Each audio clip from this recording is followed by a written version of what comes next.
ଆଜିର ଏହି କାହାଣୀଟି ଆମ ପାଖକୁ ଆମର ଜଣେ ଭାଇ ପଠାଇଛନ୍ତି। ତ ଚାଲନ୍ତୁ ସେ ପଠାଇଥିବା କାହାଣୀଟିକୁ ଶୁଣିବା।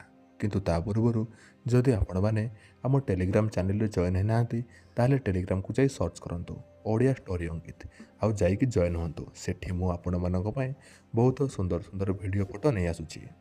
ଯାଇକି ଜଲ୍ଦି ଟେଲିଗ୍ରାମରେ ଜଏନ୍ ହୁଅନ୍ତୁ। ତ ଚାଲନ୍ତୁ ଆଉ ଡେରି ନକରି କାହାଣୀକୁ ଆରମ୍ଭ କରିବା।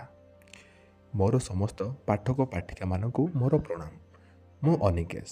ଆଜି ଆପଣମାନଙ୍କୁ ମୋ ଜୀବନର ଏକ ସତ ଘଟଣା କହିବାକୁ ଚାହୁଁଛି। ମୋର ବାହାଘରକୁ 3 ବର୍ଷ ହୋଇସାରିଲାଣି। ମୋତେ ମୋ ସ୍ତ୍ରୀକୁ କରିବାଠୁ ଅଧିକ ମଜା ମୋତେ ମୋ ଶାଳୀକୁ କରିବାରେ ମିଳେ। ମୋ ଶାଳୀର ନାଁ ହେଉଛି ଶିଳ୍ପା।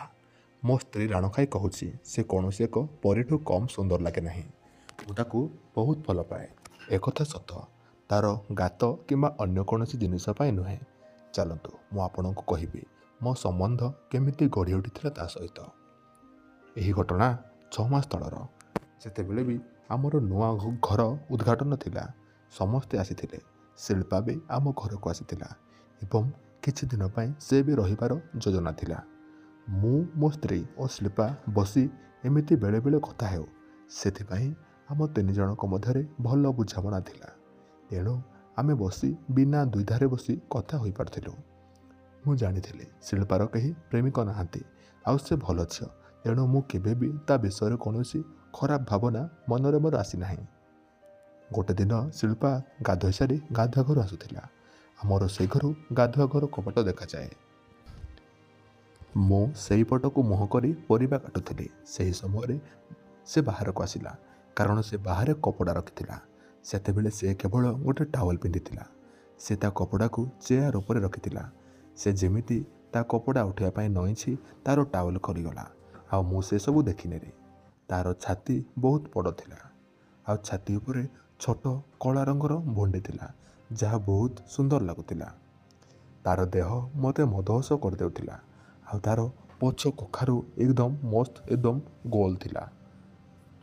ମୁଁ ତାକୁ ସେମିତି ଚାହିଁ ରହିଥାଏ, ଆଉ ମୁଁ ଏକଥା ବି ଭୁଲିଗଲି ଯେ ମୁଁ କ'ଣ କରୁଥିଲି। ତାପରେ ସେ ସାଙ୍ଗେ ସାଙ୍ଗେ ତା'ର କପଡ଼ାକୁ ଉଠାଇଲା ଓ କପଡ଼ାକୁ ଦେହରେ ଘୋଡ଼େଇ ହୋଇ ସେ ଗାଧୁଆ ଘରକୁ ଚାଲିଗଲା। ସେଠି ତାକୁ ଆଉ କେହି ଦେଖିନଥିଲେ ମୋତେ ଛାଡ଼ି। ଏବେ ମୋ ଆଖି ସାମ୍ନାରେ ତା'ର ଦେହଟା ନାଚି ଉଠିଲା ଏବଂ ମୁଁ ତାକୁ କରିବା ବିଷୟରେ ଭାବିଲି। ଆମେ ଶାଢ଼ୀ ଭେଣେଇ ସବୁବେଳେ ଖୋଲିକି କଥା ହେଉ, ତେଣୁ ଆମେ ଦୁହେଁ ବସିଥିଲୁ। ମୁଁ ତାକୁ କହିଲି, ଶିଳ୍ପା କାଲି କ'ଣ ହୋଇଥିଲା? ସେ କହିଲା, କେତେବେଳେ ଜିଜୁ? ମୁଁ କହିଲି, ତୁ ଯେତେବେଳେ ଗାଧୁଆ ଘରୁ ବାହାରକୁ ଆସୁଥିଲୁ। ସେ ତା'ର ଆଖିକୁ ବଡ଼ କରି କହିଲା, ତୁମେ ଦେଖିଦେଇଛ? ମୁଁ ତାକୁ କହିଲି, ହଁ ଦେଖିଛି, କିନ୍ତୁ ଏହା କାହାକୁ କହିବି ନାହିଁ। ସେ କହିଲା, ହଁ ଜିଜୁ, ତୁ ମୋ ଉପରେ ମୋର ପୁରା ଭରସା ଅଛି। ତାପରେ ମୁଁ ତାକୁ କହିଲି, ଭିତରୁ ତୁ ଆହୁରି ସୁନ୍ଦର ଲାଗୁଛୁ। ସେ ଲାଜେଇଗଲା ଏବଂ ତା'ର ବାଳ କାନ ଦେଇ ମୁହଁ ଲୁଚେଇ କହିଲା, ଥ୍ୟାଙ୍କ ୟୁ ଜିଜୁ। ମୁଁ ତାକୁ ମସ୍ତିରେ କହିଦେଲି, ପୁଣି କେବେ ଦର୍ଶନ ମିଳିବ? ସେ କହିଲା, ମଜା କର ନାହିଁ ଜିଜୁ। ମୁଁ ତାକୁ କହିଲି, ଆରେ ମୁଁ କ'ଣ ଭୁଲ କହିଲି କି? ମୁଁ ତ ଭେଣେଇ, ଆଉ ଏମିତିରେ ଶାଳୀ ଅଧା ଘରବାଲି। କ'ଣ ତୁ ତ ଜିଜୁ ପାଇଁ ଏତିକି କାମ କରିପାରିବୁ ନାହିଁ? ସେ କହିଲା, ଛାଡ଼ ଏ କଥା।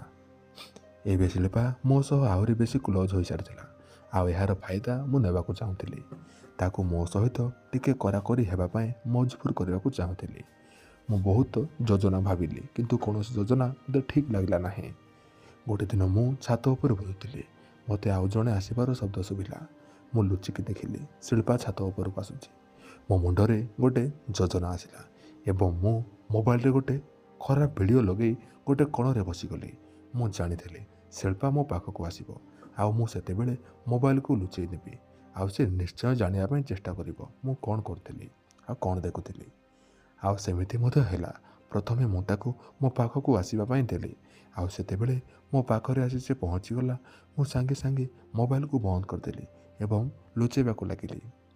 ଶିଳ୍ପା ମୋତେ କହିଲା, କ'ଣ ଦେଖୁଛ ଜିଜୁ? ମୋତେ ବି ଦେଖାଅ। ମୁଁ ତାକୁ କହିଲି, ଏଇଟା ମୁଁ ତୋତେ କେମିତି ଦେଖେଇବି?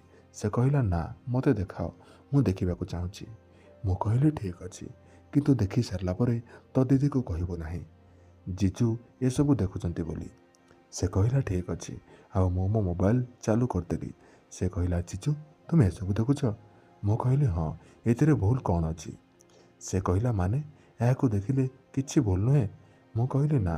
ସେ କହିଲା, ମୁଁ ବି ଦେଖିପାରେ? ମୁଁ କହିଲି, ନିଶ୍ଚିତ। ଆଉ ଆମେ ଦୁଇଜଣ ସେଇଠି ବସିଗଲୁ। ଆମେ ଭିଡ଼ିଓ ଦେଖୁଥିଲୁ। ଶିଳ୍ପା କହିଲା, ଜିଜୁ ଗୋଟେ କଥା କୁହ, କିନ୍ତୁ କାହାକୁ କହିବ ନାହିଁ। ମୁଁ କହିଲି, ଠିକ୍ ଅଛି କହ। ସେ କହିଲା, ମୋର 3 ଜଣ ପ୍ରେମିକ ଥିଲେ, ଆଉ ମୁଁ ଏସବୁ ତାଙ୍କ ସହ କରିସାରିଛି। ମୁଁ ତାକୁ କହିଲି, ମୁଁ ଭାବିଥିଲି ତୁ ଏସବୁ କିଛି ଜାଣିନଥିବୁ, ହେଲେ ତୁ ପୁରା ଖିଲାଡ଼ି ଅଛୁ। ସେ କହିଲା, ପ୍ଲିଜ୍ ଜିଜୁ, ଏକଥା କାହାକୁ କହିବ ନାହିଁ। ମୁଁ କହିଲି, ଠିକ୍ ଅଛି, କାହାକୁ କହିବିନି, କିନ୍ତୁ ତୁ ମୋ ସହ ଏସବୁ କରିବାକୁ ପଡ଼ିବ। ସେ କହିଲା, ନା ଜିଜୁ, ତୁମେ ମୋ ଦିଦିର ସ୍ୱାମୀ, ଆଉ ମୁଁ ତୁମ ସହ ଏସବୁ କେମିତି କରିବି? ମୁଁ କହିଲି, ଡର ନାହିଁ, କାହାକୁ ବି ଜଣାପଡ଼ିବ ନାହିଁ। ସେ କହିଲା, ନା ଜିଜୁ, ଏସବୁ ଠିକ୍ ନୁହେଁ। ମୁଁ ତା କଥା ଶୁଣି ତାକୁ ହଠାତ୍ ଭିଡ଼ି ଆଣିଲି ମୋ ପାଖକୁ, ଆଉ କହିଲି, କିଛି ବି ଭୁଲ ନୁହେଁ କହି ତାର ଓଠକୁ ଗେଲ କରିବାକୁ ଲାଗିଲି। ଛାତ ଉପରେ ପୁରା ଅନ୍ଧାର ଥିଲା, ଆଉ ତଳେ ମୋ ସ୍ତ୍ରୀ କାମରେ ବ୍ୟସ୍ତ ଥିଲା, ତେଣୁ ମୋତେ କାହାକୁ ବି ଡର ନଥିଲା। ଆଉ ମୁଁ ତାକୁ ଗେଲ କରିବାକୁ ଲାଗିଥିଲି, ଆଉ ସେ ବି ମୋତେ ସାଥ ଦେଉଥିଲା।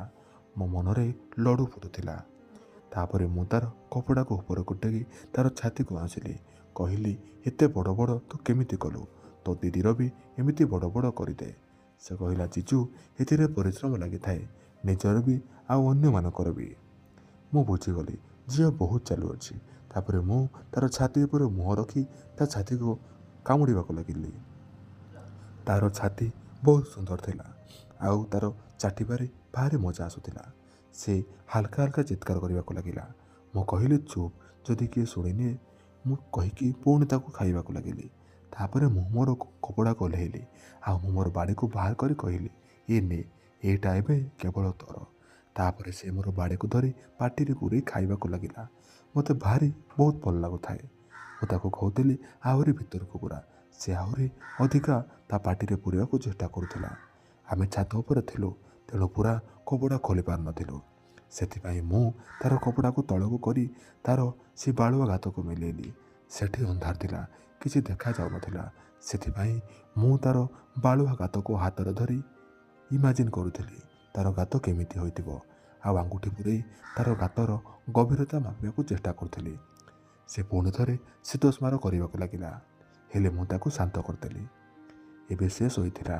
ମୁଁ ମୋର ବାଡ଼ିକୁ ତାର ସେଇ ବାଳୁଆ ଗାତରେ ସେଟ୍ କରି ଗୋଟେ ଜୋରରେ ଧକ୍କା ମାରି ମୋର ବାଡ଼ିକୁ ଭିତରକୁ ପଶାଇଲି।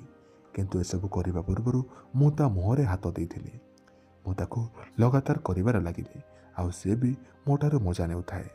ମୁଁ ତାକୁ ଜୋରରେ ଧକ୍କା ମାରୁଥାଏ, ଆଉ ସେ ଆବାଜ ବି କରିପାରୁନଥିଲା, କାରଣ ତା ପାଟିରେ ମୋ ହାତ ଥିଲା। ତାପରେ ମୁଁ ତାକୁ କହିଲି, ଏମିତି କରିବାରେ ଯଦି ଅସୁବିଧା ହେଉଛି ତୁ ବୁଲି ପଡ଼, ଆଉ ଆଣ୍ଠି ପଡ଼ି ଘୋଡ଼ି ହୋଇଯା। ସେ ଘୋଡ଼ି ହୋଇଗଲା, ଆଉ ମୋ ପଛପଟୁ ମୋର ବାଡ଼ିକୁ ପୁରେଇ ତାକୁ କରିବାକୁ ଲାଗିଲି। ମୁଁ 10 ମିନିଟ୍ କରିବାରେ ମୋର ବାଡ଼ିକୁ ବାହାର କରିଦେଲି, କାରଣ ଯଦି ଭିତରେ ପାଣି ରହିଯିବ ତାହେଲେ ଭାରି ଅସୁବିଧା ହେବ। ତାପରେ ସେ ଠିଆ ହୋଇ ମୋର ବାଡ଼ିକୁ ହଲେଇଲା। କିଛି ସମୟ ପରେ ମୋର ପାଣି ବାହାରି ଆସିଲା, ଆଉ ମୁଁ ସେଇଠି ମୋର ପାଣିକୁ ଛାଡ଼ିଲି, କାରଣ ମୁଁ ତା ଉପରେ ଛାଡ଼ିଥିଲେ ତା କପଡ଼ା ଖରାପ ହୋଇଥାନ୍ତା। ତାପରେ ଆମେ ସେଇଠି ବସି ଆଉ କିଛି ସମୟ କଥା ହୋଇକି ଚାଲି ଆସିଲୁ। ତାପରଠୁ ମୋର ଯେବେ ଇଚ୍ଛା ହୁଏ ମୁଁ ତାକୁ କେଉଁ ଆଡ଼େ ନେଇ ଲୁଚା ଛପାରେ ଆମେ ଦୁଇଜଣ ଖୁବ୍ ମଜା କରୁ। ବନ୍ଧୁମାନେ, ମୋର ଶାଳୀ ସହିତ ଛାତ ଉପରେ କାହାଣୀ ଆପଣମାନଙ୍କୁ କେମିତି ଲାଗିଲା ଦୟାକରି କମେଣ୍ଟ ବକ୍ସରେ ନିଶ୍ଚୟ ଜଣାଇବେ। ଯଦି ହଁ, ଆପଣମାନେ ଟେଲିଗ୍ରାମରେ ଜଏନ୍ ହେଇନାହାନ୍ତି ତାହେଲେ ଟେଲିଗ୍ରାମକୁ ଯାଇ ସର୍ଚ୍ଚ କରନ୍ତୁ ଓଡ଼ିଆ ଷ୍ଟୋରି ଅଙ୍କିତ, ଆଉ ଜଲ୍ଦି ଆମ ଟେଲିଗ୍ରାମ ଚ୍ୟାନେଲରେ ଜଏନ୍ ହୁଅନ୍ତୁ। ଆଜି ପାଇଁ ଏତିକି, ରହୁଛି। ଦେଖା ହେବା ଆଉ ଏକ ନୂଆ ଭିଡ଼ିଓର ଏକ ନୂଆ ଗରମା ଗରମ କାହାଣୀରେ। ଧନ୍ୟବାଦ।